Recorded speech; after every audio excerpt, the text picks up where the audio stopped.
Hi everyone, welcome back to the channel. In today's video, I'm going to show you exactly how to log out and change your FiveM account completely in 2026. So without further delay, let's get straight into it. First of all, you need to come here on fivem.net.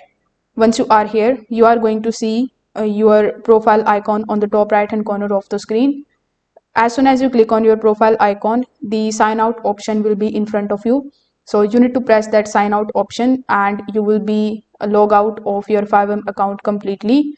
Now, once you have done that, once you come back again here on the home page of FiveM, now you are going to see the option of link account again.